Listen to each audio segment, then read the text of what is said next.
America ने Venezuela को क्यों टारगेट किया? ये छोड़ो, मुझे ये बताओ मेक्सिको, क्यूबा, कोलंबिया क्यों प्रेशर में हैं? ये भी छोड़ो, चाइना से जंग होगी, रशिया से डायरेक्ट वॉर, ताइवान का क्या होगा?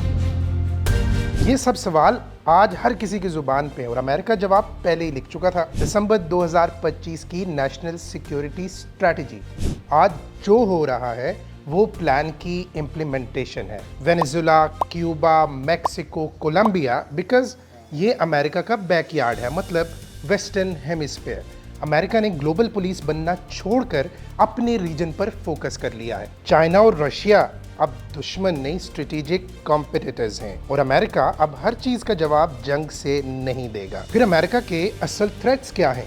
Drug cartels, illegal migration, cyber attacks, supply chains and non state networks. सादा लफ्जों में ये कि अमेरिका रिएक्ट नहीं कर रहा, एग्जीक्यूट कर रहा है। और जब अमेरिका अपनी सिक्योरिटी बदलता है तो दुनिया की पॉलिटिक्स भी बदल जाती है। 70 साल बाद पहली दफ़ा अमेरिका ने अपनी नेशनल सिक्योरिटी स्ट्रेटजी में एक खामोश लेकिन खतरनाक फैसला लिख दिया। चाइना और रशिया, जो कल तक एग्जिस्टेंशियल थ्रेट थे, आज डायरेक्ट मिलिट्री एनिमीज नहीं रहे। अमेरिका ने उन्हें कहा कि दे आर स्ट्रेटेजिक कॉम्पिटिटर्स, यानी जंग अब मिसाइल से नहीं होगी बल्कि मार्केट्स, टेक्नोलॉजी और इन्फ्लुएंस से लड़ी जाएगी। अब रशिया यूक्रेन हो या चाइना ताइवान, अमेरिका ने अपनी स्ट्रेटजी में क्लियर लिख दिया है कि डायरेक्ट मिलिट्री कन्फ्रंटेशन नहीं होगी। अब सवाल ये है कि नेशनल सिक्योरिटी स्ट्रेटजी में अब अमेरिका का फोकस क्या है?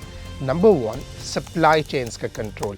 Number 2, regional influence. Number 3, deterrence. And 4, अपनी इकोनॉमी और स्ट्रेटेजिक ताकत का बेरहम इस्तेमाल। तो फिर अमेरिका के लिए असल खतरा कौन है? मैं बताता हूँ। असल में गेम यहाँ से ही समझ आना शुरू होती है कि डॉक्यूमेंट के मुताबिक अमेरिका के लिए सबसे बड़े थ्रेट्स अब स्टेट्स नहीं बल्कि सिस्टम्स और नेटवर्क्स हैं।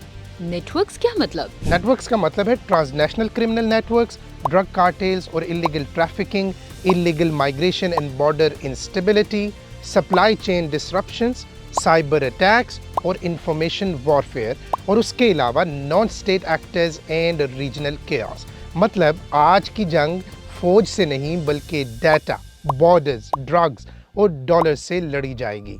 सिंपल लफ्ज़ों में ये कोई इमोशनल या इम्पल्सिव डिसीजन नहीं है, ये सबसे पहले लिखा हुआ था नेशनल सिक्योरिटी स्ट्रेटजी में। और ट्रंप का अमेरिका फर्स्ट भी सिर्फ नारा नहीं बल्कि ये अमेरिका को वापस ले जा रहा है वर्ल्ड वॉर 1 से पहली वाली पॉलिसी पर, जब यूनाइटेड स्टेट्स ने दुनिया के झगड़े छोड़कर अपनी इकोनॉमी, इंडस्ट्री और मिलिट्री बिल्डअप पर काम किया। हिस्ट्री को देखते हैं तो एग्जाम्पल आती है 1914, मतलब वर्ल्ड वॉर 1 से पहले अमेरिका ने यूरोप की जंगों से दूर रहकर अपनी इंडस्ट्री इतनी स्ट्रॉन्ग कर ली कि बाद में वो ग्लोबल सुपर पावर बन गया। फिर दूसरी एग्जाम्पल हमारे पास आती है 1970s में, जब निक्सन ने चाइना को दुश्मन बनाकर जंग नहीं की बल्कि उसे ट्रेड और डिप्लोमेसी से इंगेज किया, और उस एक मूव ने कोल्ड वॉर का बैलेंस बदल कर रख दिया। याद रखना कि जब अमेरिका अपनी सिक्योरिटी की डेफिनेशन बदल देता है तो सिर्फ पॉलिसी नहीं बल्कि पूरी दुनिया की पॉलिटिक्स की डायरेक्शन बदल जाती है। और ये जंग, आज की जंग, modern war, is not about tanks, it is about systems.